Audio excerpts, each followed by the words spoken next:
Good evening, everybody. My name is Matthew Hydock. I'm a recovered alcoholic. Thank you, Alice, for those kind words. I was talking to my sponsor earlier today, and I said, man, I can't believe I got asked to do this meeting. There's like my AA heroes have been the people that have spoke on this meeting, and um, I'm just grateful that I'm part of this fellowship. I'm grateful that I'm part of this thing, and I'm grateful that I have an active Step 11 in my life. And it hasn't always been like that for my sobriety date is January 24th of 2013.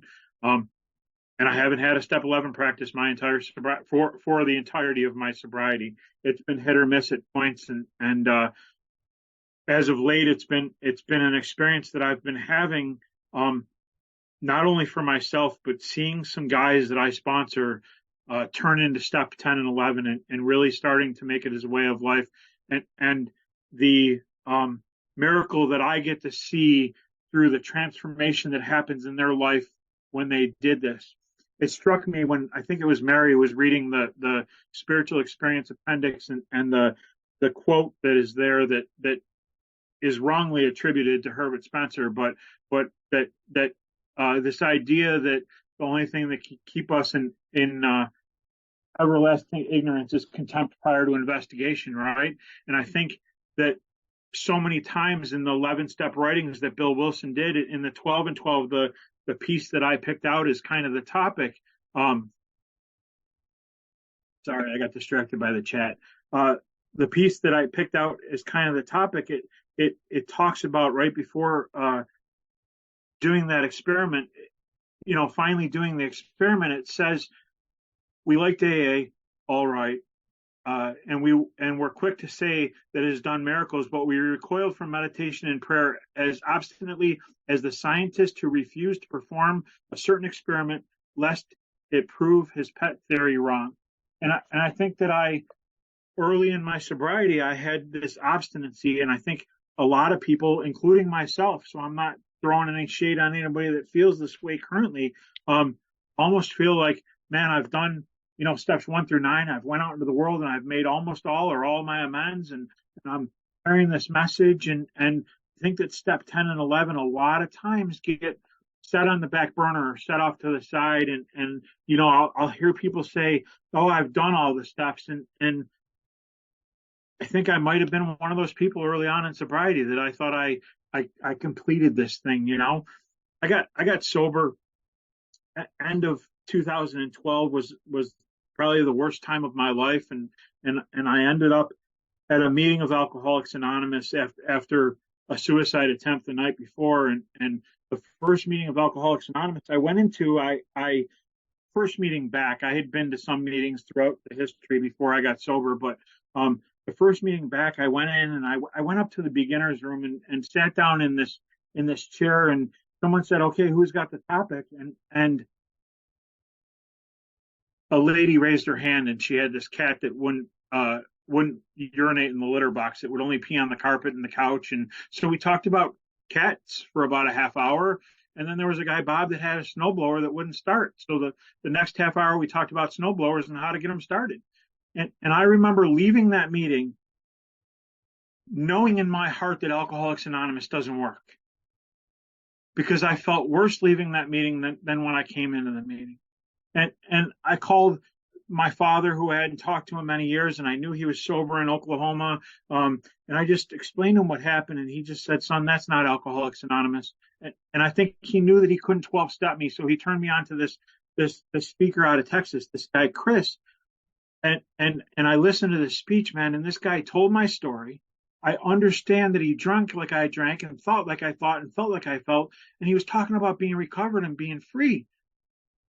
And I called my dad back and I said, Dad, that was amazing. I wish I could talk to that guy. He said, he's a friend of mine. Here's his number. Give him a call.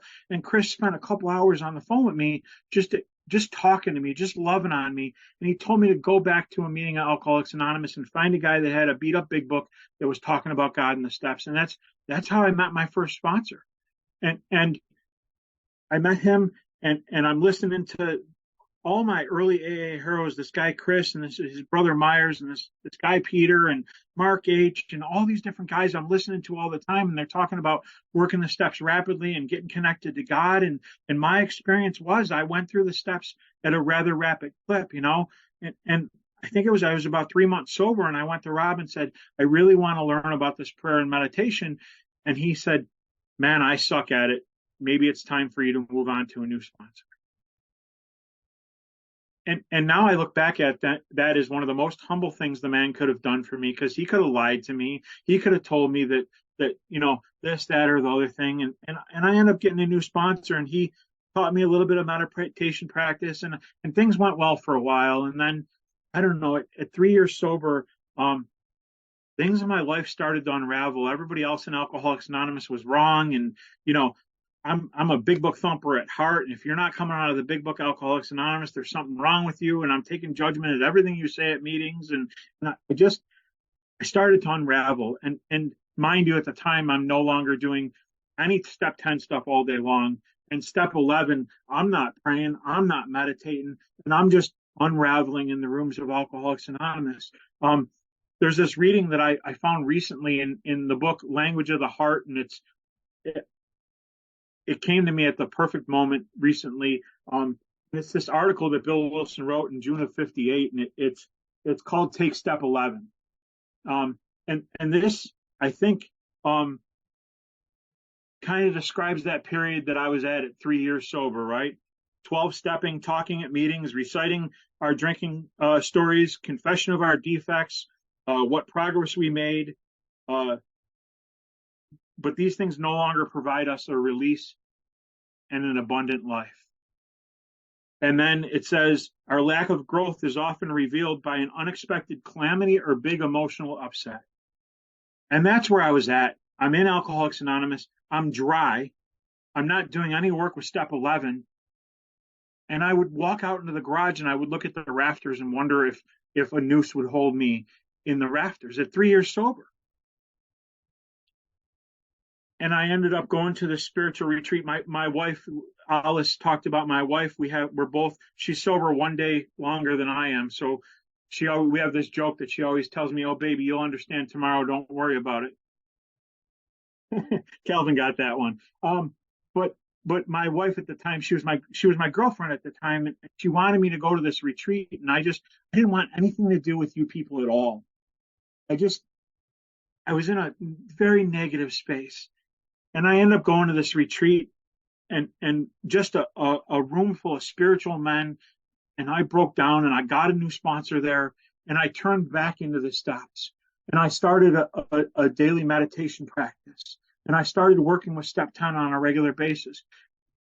And life got better again. And I would do that sporadically through the years. I remember I would have the Insight Timer app, and I'm like, wow, I got 450 days in a row on the Insight Timer app. I've been meditating every day, and I was doing nightly inventory, and I would go through, a 3-month spurt of nightly inventory and then miss a couple days and then do a few more months. And it was very sporadic, and things were going well in life, and life was getting better. But I think it was probably it had to be like 2 years ago now. My sponsor at the time and I had a little bit of a difference of opinion, and we just had a difference of opinion. Let's just leave it at that. And I had sought out the gentleman that's my current sponsor for some counsel on the situation, because I had met my current sponsor many years back at a spiritual retreat, and just we became friends over the years. And I asked him to sponsor me, and he had some very specific directions for me when we started, and part of that was a nightly inventory, right? And this is a man that's 36 years sober, and I get his 11-step nightly inventory every single night. I get it on my phone, and it's almost like I have to do it now. This guy with 36 years sobriety is doing it, and it's more than just checking the boxes type of thing. Because sometimes, for a long time in Alcoholics Anonymous, I think I did a bunch of the step work out of compliance, right? I just was doing it because I was supposed to do it, right?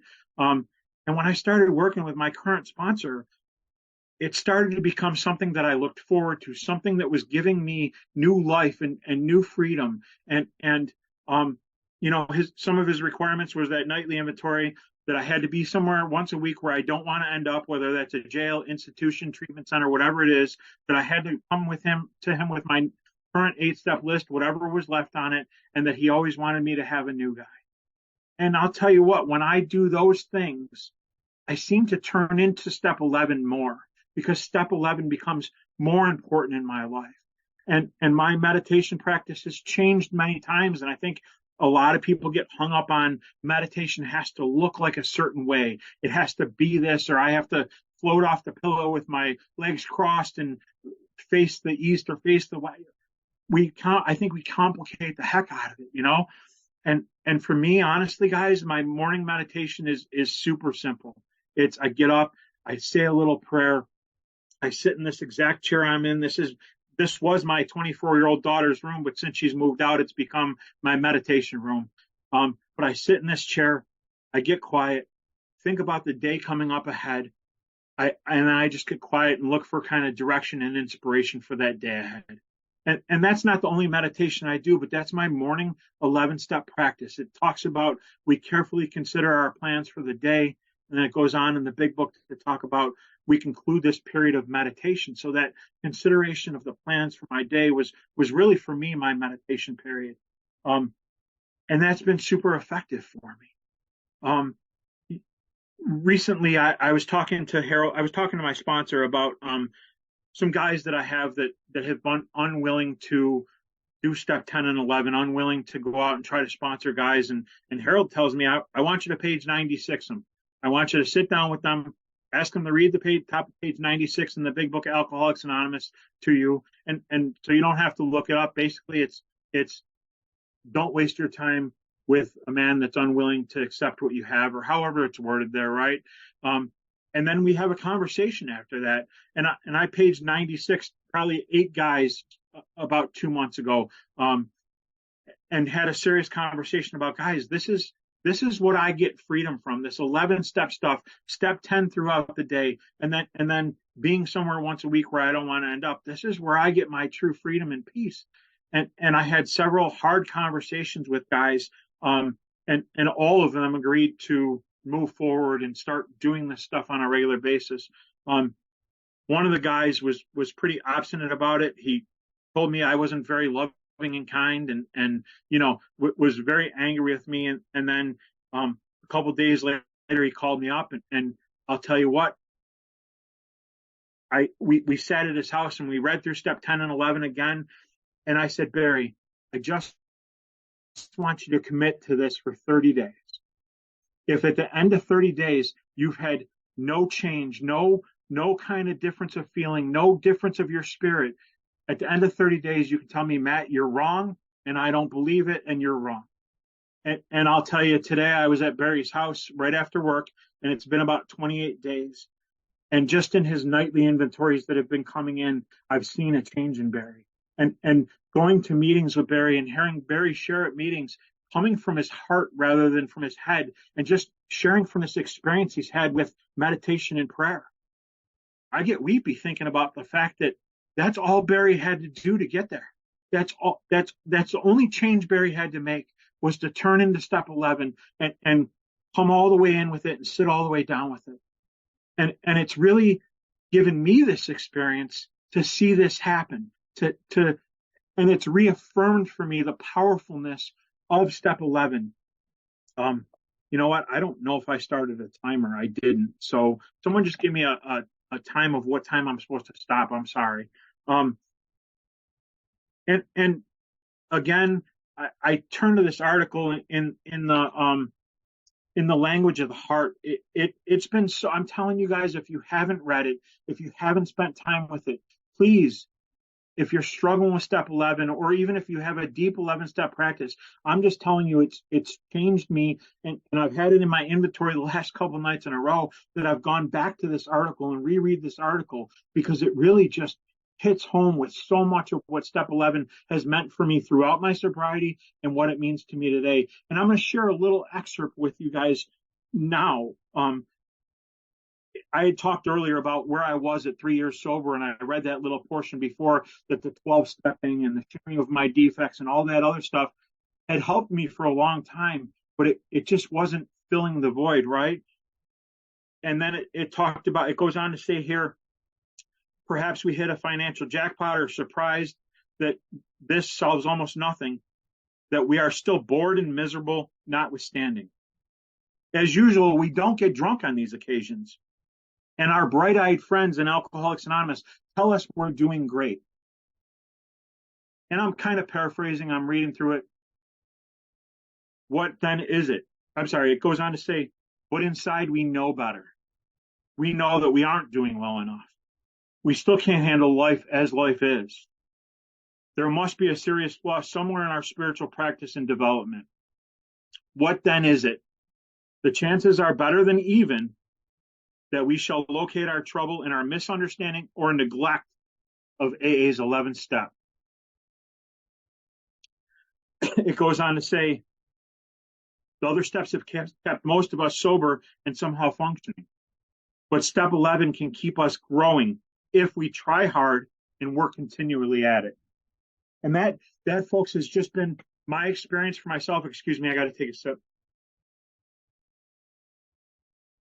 That's been my experience for myself as of late, and my experience seeing Barry and a couple other guys that I'm sponsoring turn into step 11 and really seeing a change in them. It goes on to say, if we expend even 5% of the time on step 11 that we habitually and rightly lavish on step 12, the results can be wonderful and far-reaching. And I was thinking about that yesterday after I read that. You know, if I spend 8 hours a week on step 12 stuff, which is probably about what it is between the detox that I go to, the rehab I go to, and sitting with sponsees and carrying a message at meetings, 8 hours a week, right? That's what, 480 minutes? And he's saying, Bill Wilson is saying, if I even spend 5% of that time with step 11, so 5% of 480 minutes is minute. It's like 24 minutes, right? I think that's what it works out to be, 5%. It blows my mind because I really don't have to spend a ton of time in it. But my experience is the more time I spend in it, the freer I get. And that's been my experience as of late. And this article goes on and it talks about some other things. And this was something that really hit me lately. As he goes along with his process of prayer, he begins to add up the results. If he persists, he will almost surely find more serenity, more tolerance, less fear, and less anger. He will acquire a quiet courage, the kind that doesn't strain him. He can look at his so-called failure and success. He can look at so-called failure and success for what they really are. Problems and calamity begin to mean instruction instead of destruction. Man, when I was not with step 11, when I'm not in there, the problems and the calamities in my life feel like destruction. They feel like the sky is falling, my world is falling apart, and I'm walking out into the garage to look at the rafters to see if I can end this. Like, that's what it is for me without step 11. But with step 11, the calamities and the problems, those become learning opportunities and opportunities for me to get closer to God. And the only difference in those two scenarios, me walking out to the garage and thinking about suicide, and me looking at problems and calamities as a way to be able to grow closer to God, the only difference there is me with a useful path in step 11. That's the only difference I have there. This article also goes on to say, he will be freer and saner. The idea that he may be hypnotizing himself by autosuggestion will become laughable. So many times, guys, in Alcoholics Anonymous, before I got into the step 11 practice, I used to have these thoughts. Is this all BS? Am I telling myself that I believe in this higher power and this higher power is keeping me sober, and it's this almost auto-suggestion or this self-fulfilling prophecy that I'm saying it's so it becomes so, and I believe it, right?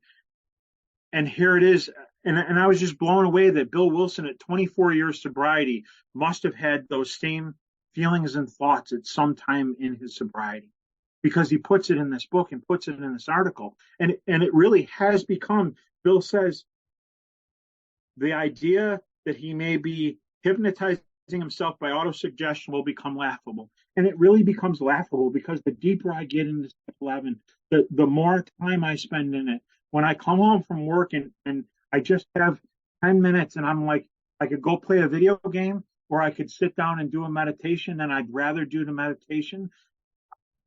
That's a huge change for a guy like me. And the peacefulness that I get out of that. And the way that I love my children and love my wife and love my fellow Alcoholics Anonymous are all as a result of step 11. I was talking to Harold earlier today, and I told him, he asked me how Liz was doing in a long, convoluted way. I told him absolutely wonderful, and that earlier today I was driving somewhere and I was thinking about my bride, and I started to weep. And it was just because I can't believe the life that I get to live today. That I have been blessed with this wonderful woman in my life, and I love her warts and all. I love her for her deficiencies and her assets. I love every piece of her. My children, I yearn to have a conversation with them and just be present with them and be able to be a true listener.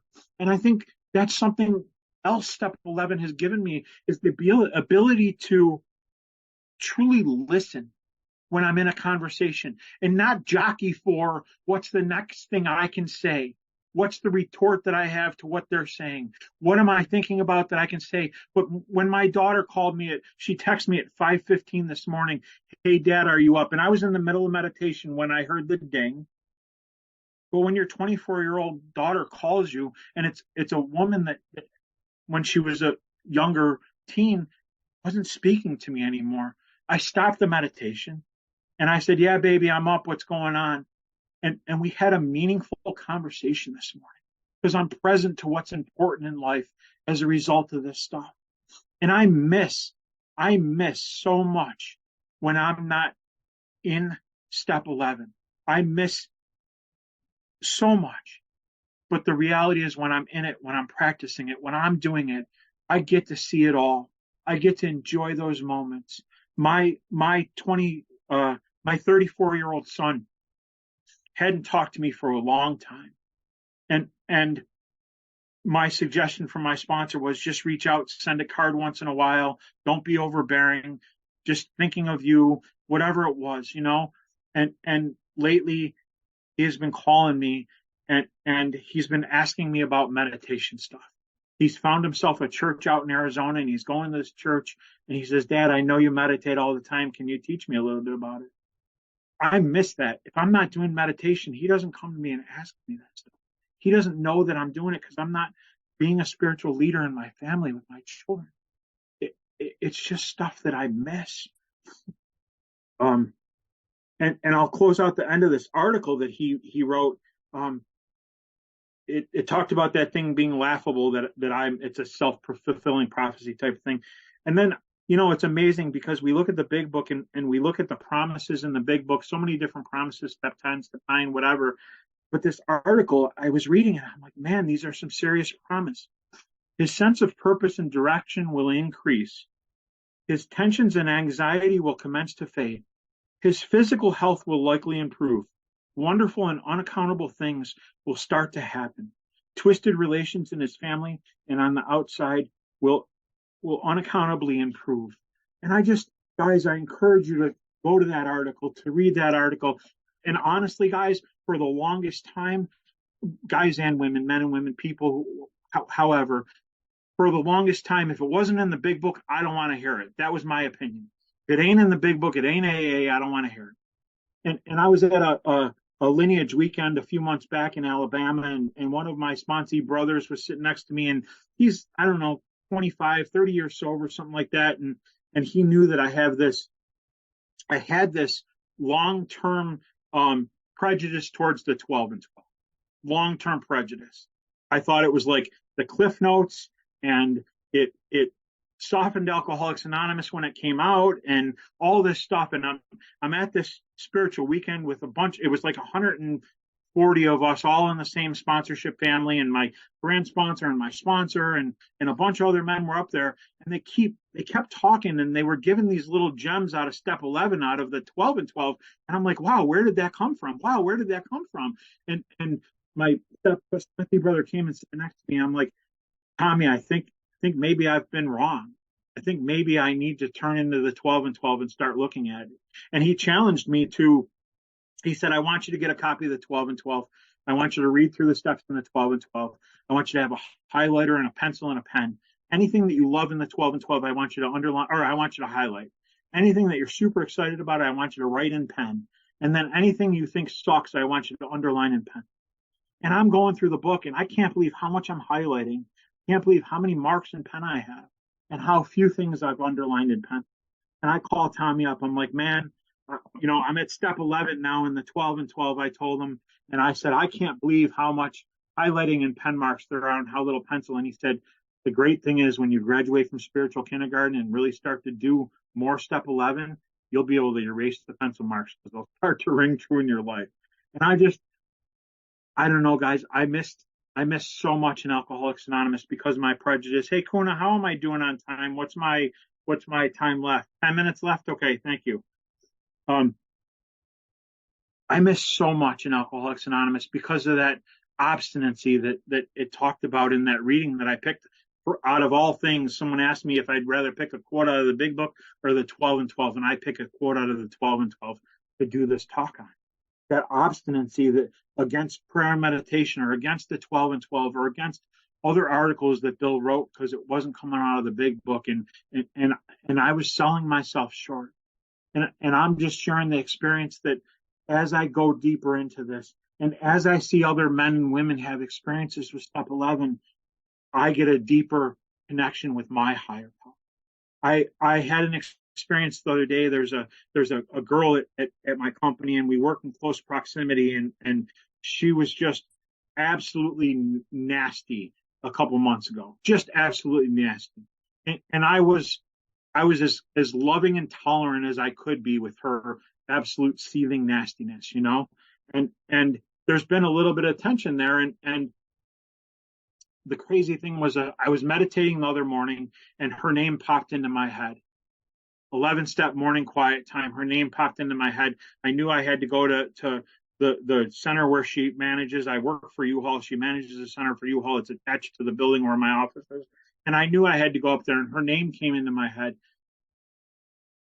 And I just knew that I had to do something with that. And it wasn't that I owed her an amends per se, but I'm the one that's spiritually connected. I'm the one that has this connection to God, and I can bring God into any relationship that I'm in. And I was able to walk up front, and I just said, I went and I took care of my business, and I was walking away, and I kind of felt a tap on my shoulder from God, like, hey, you didn't take care of what you were supposed to take care of. And I was like pulled back to turn around, and I walked around the back of the truck she was working on, and I just said, hey, Jen, I really don't think that this tension that we have, if I did something wrong here, I want to set that right.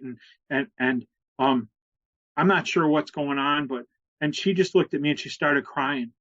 And she said, I've been going through some really hard stuff. And she said, I always looked up to you because you were this guy that just had this presence about you. And she goes, I've hated the fact that we had this tension, and I didn't know how to come to you and apologize to you for the way I talked to you and the way I treated you. And I can't believe you're coming here today because I'm really having a tough day. And we just had to sit and talk, and I was able to be almost like a big brother to her and listen to her problem. And I directed her towards some prayer and meditation. And I was able to bring spiritual principles into the workplace. And I did it in a way almost like we do with a newcomer when we're trying to present the idea of God, that it's, if I say God, don't put a label on it. Don't think of something, it's just this power greater than you. And I was able to talk to her about my current practice. And I shared with her that this morning in my meditation, your name came into my head. And I just felt like I had to come talk to you. And she said to me that I didn't know if I was going to make it through today because I'm really in a bad place with this thing. And I just truly believe that that was my higher power giving me the gift to be able to step into someone's life. And I'm sorry I'm getting upset, guys. This gift of being able to step into somebody's life and bring spiritual principles. And if I'm not practicing step 11, if I don't have that morning practice, if I'm not in tuned and trying to make this conscious contact with God, if I'm not diligently working at this, what happens to Jen? What happens to the other people around me that I can bring the tranquility and the serenity and the peace wherever I go? You know, I think that that's our responsibility. I think as we get deeper into step 11, we start to shine light into other people's lives. We start to bring this God peace everywhere we go. And people look at us and they know there's something different there. And they're attracted to that and they're willing to share these deep, dark secrets because they feel like it's a safe space. And the only reason and the only way I can be that safe space is if I'm in this practice. And so I'm begging of any of you that are here that are, step 10 and 11 are extra credit, or yeah, I suck at it, or it's not good. And there's a line, it's both in that article that I read and in the 12 and 12, and it says almost the only scoffers at prayer are those who never tried it. Thank you for the 5 minutes. Almost the only scoffers at prayer and meditation are the ones who don't try it. So if you've been here and you're going through life, or you're walking out to the garage and you're looking up at the rafters, or you just don't quite know why it is that your relationship with your significant other is just kind of abrasive, or you feel like when you go to work, it's just not a joyous place to be, I implore you to take a deeper dive into step 11. Read out of the 12 and 12. Get into the language of the heart article. Talk to your sponsor about it. Give me a call. My number's on the screen and I can share more experience. Be open to an experience of just seeking God however it is. You know, we read it in How It Works at so many different meetings that God could and would if he were sought. And I really think that that's just my charge in meditation, is just to continue to seek a relationship with God. Those third step promises that if I keep close to him and perform his work well, he'll provide what I need. I think that all kind of ties together. And step 11 just brings it all home for us and gives us this tranquility and peace that we can live with, this love for my wife that I have that I never knew was possible, this love for my fellow human beings, for my children, from a guy that could not drink and was ruining the lives of everybody around me, to be a guy that's a magnet for peace and love and serenity. I'm just telling you guys, please, for your own sanity, for your own freedom, just try it. If you're not doing it, just try it. Try it for 30 days, and if it doesn't work, call me up and tell me that I'm full of crap. Thank you so much for my life, and thank you for having me. Alice, thank you for inviting me. I hope I did you proud.